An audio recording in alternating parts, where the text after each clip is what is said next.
Na pacata vila de Stankevichi, localizada no leste da atual Bielorrússia, vivia uma família judaica chamada Bielski, cujos valores de união, coragem e respeito ao próximo seriam postos à prova nos anos mais sombrios da Segunda Guerra Mundial. Os irmãos Tuvia, Azaels, Zuz e Aron cresceram ali, em um ambiente rural, rodeados por florestas densas e rios tranquilos, mas também cercados pelas tensões étnicas e políticas que já começavam a tomar forma na Europa Oriental. Filhos de pais trabalhadores e profundamente enraizados na cultura judaica local, os Bielski aprenderam desde cedo o valor da união familiar e da resistência diante das adversidades sociais e religiosas.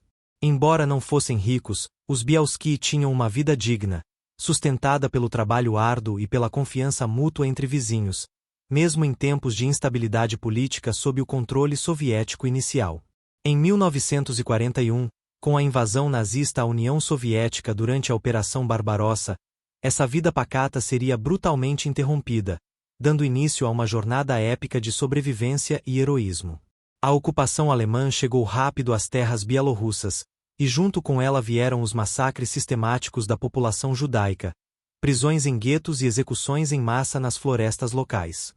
Os nazistas, apoiados por unidades colaboracionistas, varreram vilas inteiras, deixando para trás apenas cinzas, medo e um número imensurável de vítimas inocentes.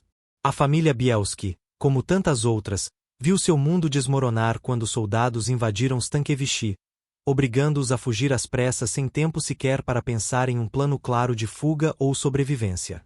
Durante esse caos, os pais de Tuvia, Azael, Zuz e Aron foram presos e assassinados pelos nazistas, deixando os 4 irmãos órfãos e completamente sós num mundo dominado pela barbárie. Sem casa, sem recursos e sem esperança visível, os irmãos tiveram que recorrer ao único refúgio possível: as vastas e inóspitas florestas da Bielorrússia, verdadeiros santuários naturais contra a morte organizada. Lá, nas matas frias e úmidas, eles começaram a entender que sua única chance de continuar vivos era unirem forças com outros judeus perseguidos e formarem um grupo de resistência armada e escondida.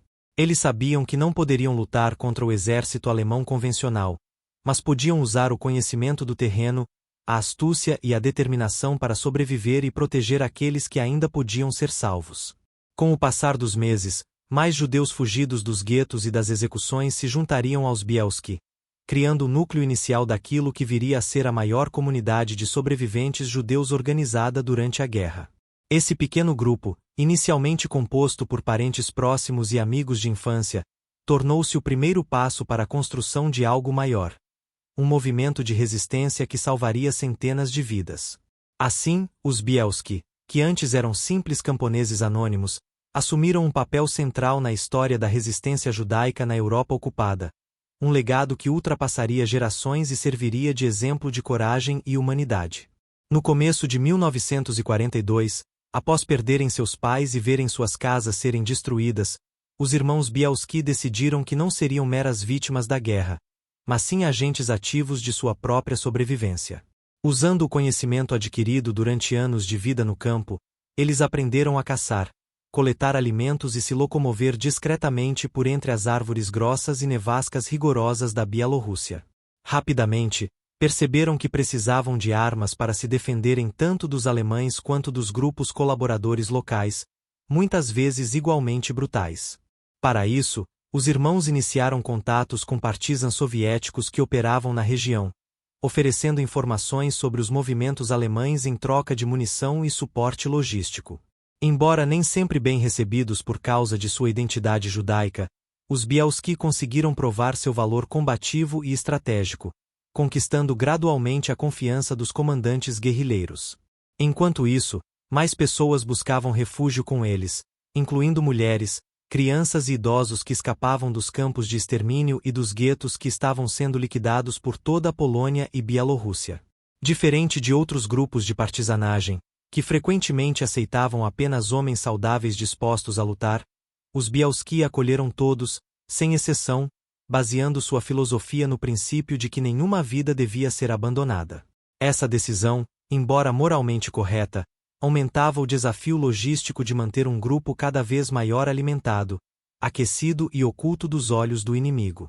Mesmo assim, os irmãos seguiram firmes em seu propósito, enfrentando críticas até mesmo dentro de seu próprio grupo, onde alguns achavam que priorizar a família e os fracos colocaria todos em risco. Mas Tuvia, o líder mais carismático e visionário do grupo, defendia com paixão a ideia de que a resistência não era só militar, mas também humana, cultural e espiritual. Ele acreditava que a simples existência de uma comunidade judaica livre, mesmo nas florestas, era um ato de desafio à máquina de destruição nazista. Por isso, mesmo em meio à escassez de comida e roupas adequadas, os Bielski mantinham rituais religiosos, celebravam festas tradicionais e ensinavam às crianças o alfabeto hebraico, garantindo que a cultura judaica sobrevivesse mesmo em condições extremas. Cada nova pessoa que chegava ao acampamento trazia consigo histórias de horror e dor, mas também a força coletiva de quem ainda acreditava que era possível resistir e viver. Com o tempo, o grupo dos Bielski ficou conhecido como Bielski Otriad, Destacamento Bielski, e sua reputação começou a se espalhar entre os judeus perseguidos, que viam neles uma luz de esperança.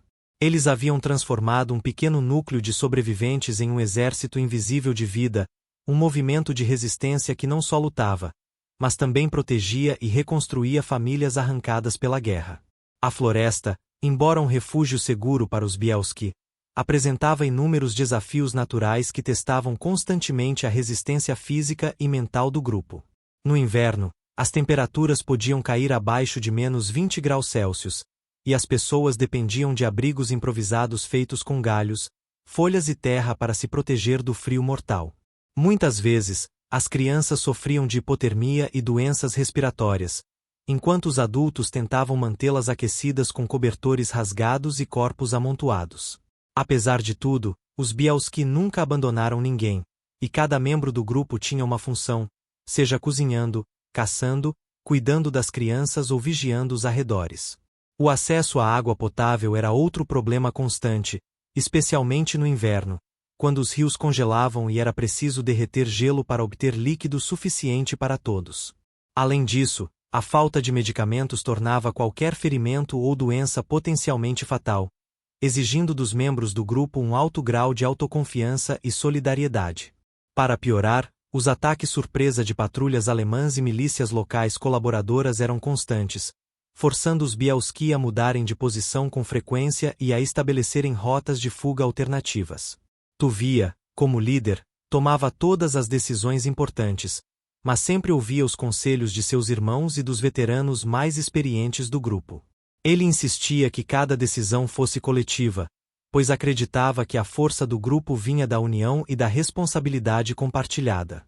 Quando um membro do grupo morria, todos sentiam profundamente, e os enterros eram realizados com respeito e dignidade, mesmo em meio à selva hostil. Cada morte era lembrada, e cada nome era guardado na memória coletiva do grupo como parte de um legado de resistência que jamais poderia ser apagado. À medida que o grupo crescia, tornava-se necessário criar uma estrutura organizada, com divisão de tarefas, turnos de vigia e sistemas de comunicação entre os diferentes acampamentos espalhados pela floresta. Eles desenvolveram sinais sonoros, marcos visuais e até mensageiros que se moviam entre os acampamentos para transmitir notícias urgentes. Esse nível de organização permitiu que o grupo resistisse por anos, mesmo sob condições extremas e com poucos recursos materiais. A cada dia que passava, os Bielski provavam que não eram apenas sobreviventes, eram verdadeiros arquitetos de uma comunidade que, contra todas as probabilidades, persistia em viver. Conforme o tempo avançava e a guerra se prolongava, o grupo liderado pelos Bielski crescia em número e complexidade, exigindo novas formas de organização e planejamento estratégico. O que antes era um pequeno grupo de familiares e amigos se transformou numa verdadeira comunidade, com mais de 300 pessoas vivendo em acampamentos espalhados pelas florestas de Nalibuki e Zabinka. Cada novo integrante trazia consigo habilidades específicas: carpinteiros, sapateiros, médicos, professores. E essas competências foram fundamentais para a criação de uma infraestrutura mínima capaz de sustentar a vida no exílio. Foram construídos abrigos subterrâneos, chamados de zemliankas, que serviam como moradias seguras e quentes durante os rigores do inverno. Cozinhas coletivas surgiram, onde os alimentos eram preparados em grandes panelas e distribuídos igualmente entre todos, independentemente de idade ou condição física. Uma escola informal foi criada para as crianças, onde aprendiam a ler, escrever e manter vivas as tradições culturais e religiosas, mesmo em meio ao caos da guerra. Os Bielski entendiam que, para que seu povo sobrevivesse fisicamente, também era essencial que sua alma permanecesse viva, e por isso incentivavam a música, as rezas e os costumes ancestrais. A comunidade contava ainda com um pequeno hospital improvisado, onde os curandeiros e enfermeiros treinados cuidavam dos doentes e feridos com remédios caseiros e técnicas rudimentares. Os homens mais jovens e aptos eram treinados em combate e participavam de missões de sabotagem contra comboios alemães e comunicações inimigas, ajudando a enfraquecer a ocupação. Ao mesmo tempo, os Bielski mantinham contato com aldeias locais, onde conseguiam suprimentos através de trocas, pequenos serviços, ou às vezes, negociações secretas com camponeses simpatizantes. Essas relações com civis eram delicadas, pois qualquer informação vazada poderia significar a morte de todos, mas os Bielski souberam equilibrar riscos e necessidades com habilidade.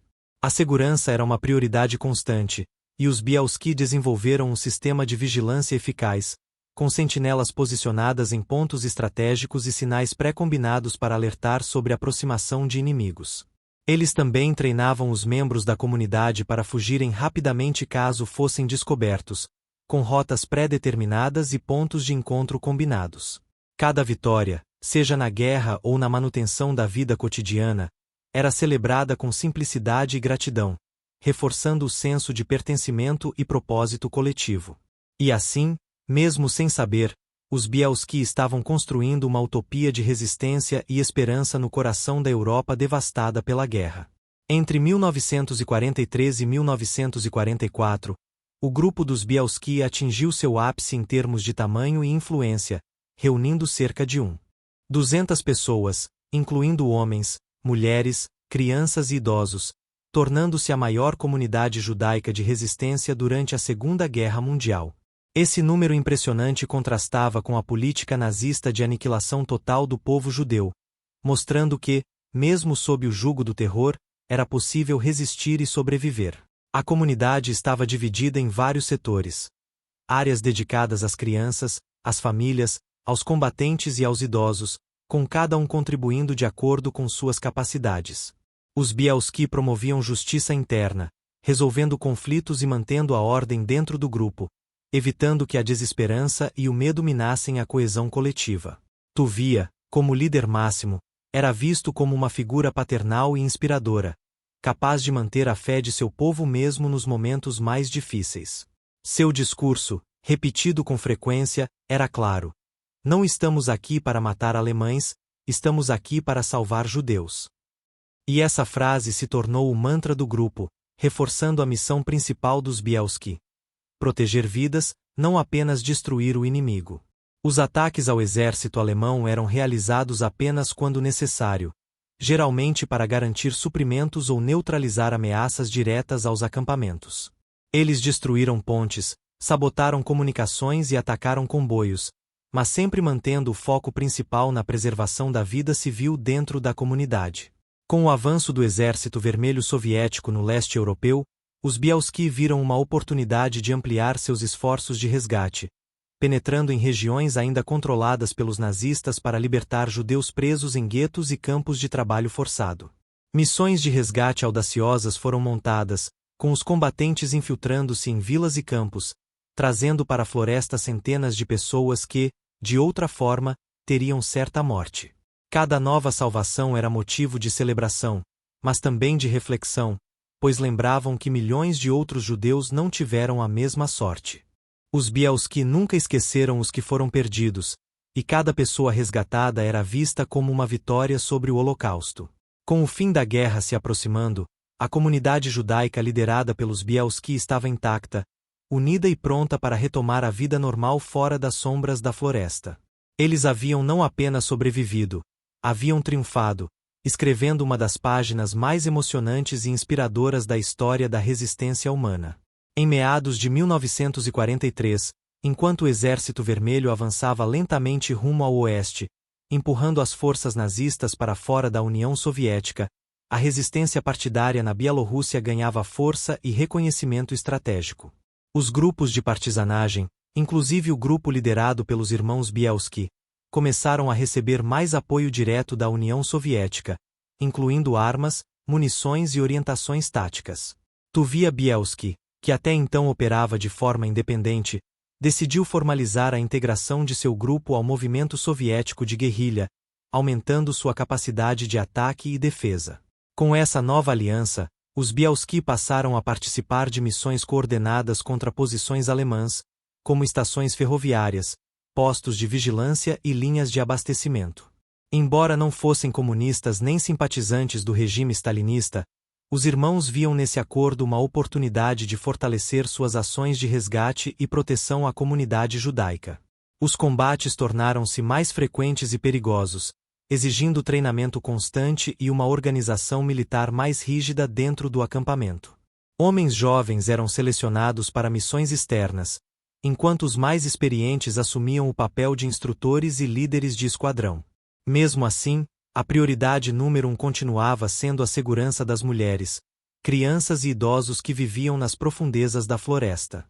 Eles sabiam que, sem a proteção dessas vidas frágeis, todo o propósito da resistência estaria perdido.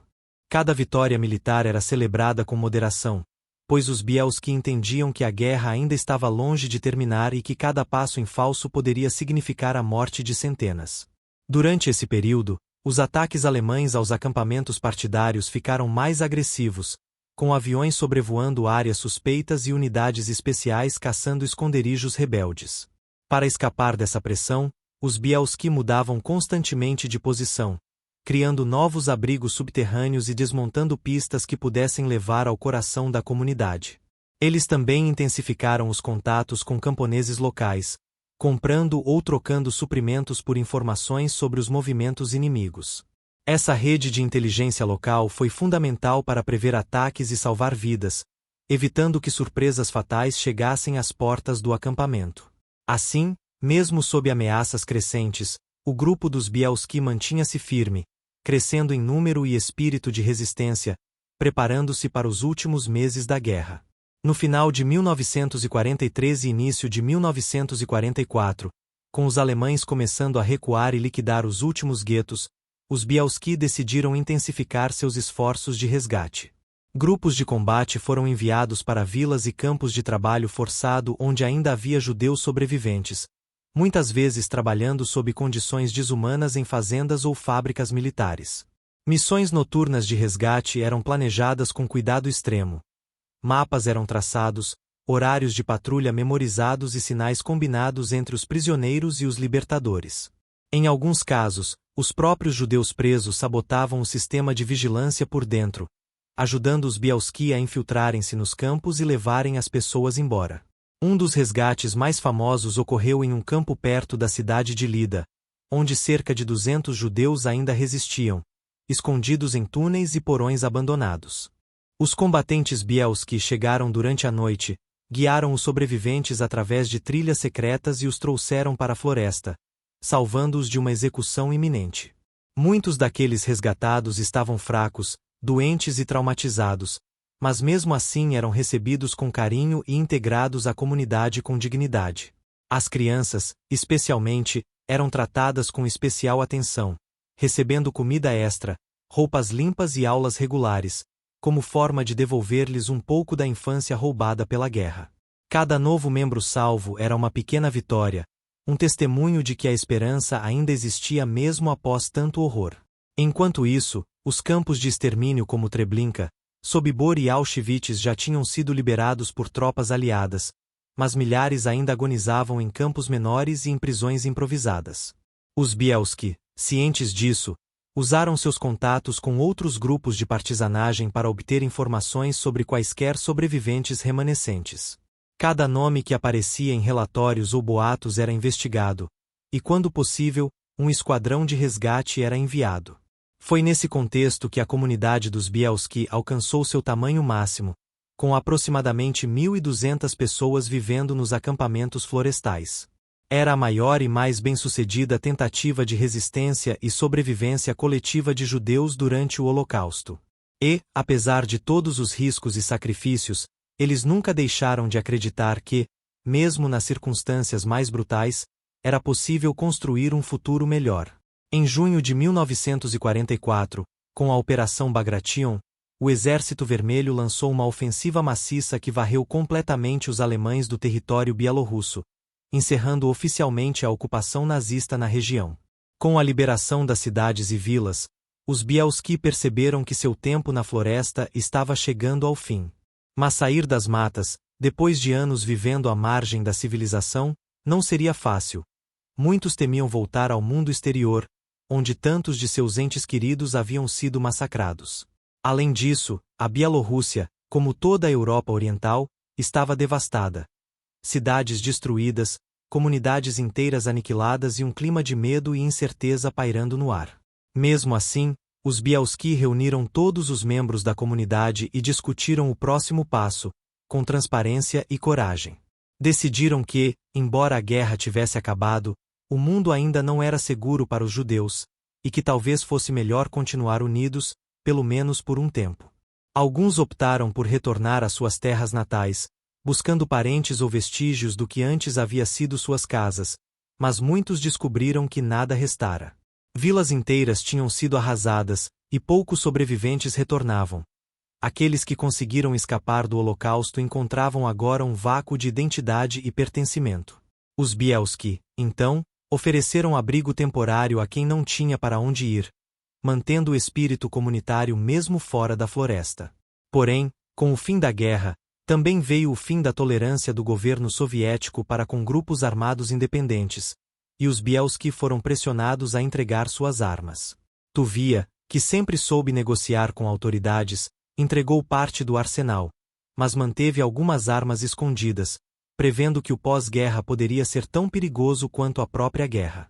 De fato, mesmo com a derrota da Alemanha, os judeus continuavam sendo alvos de violência, principalmente em regiões onde colaboradores nazistas permaneceram impunes.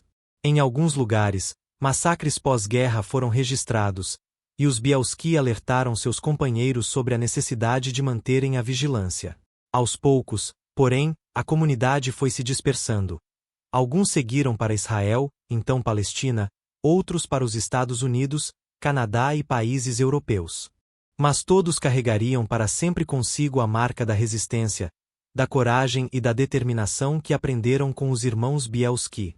Nos anos seguintes ao fim da guerra, o mundo começou a compreender a verdadeira dimensão do Holocausto, e com ela, o valor das histórias de resistência e sobrevivência. Entre essas histórias, a dos irmãos Bielski começou a ganhar destaque, inicialmente por meio de depoimentos dos sobreviventes e registros de veteranos de guerra.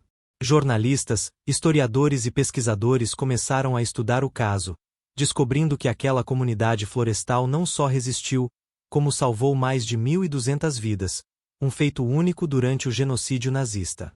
Ao contrário de outras figuras da resistência judaica, que eram lembradas por seus feitos heróicos em batalhas, os Bielski eram conhecidos por algo diferente, por escolherem salvar vidas acima de tudo.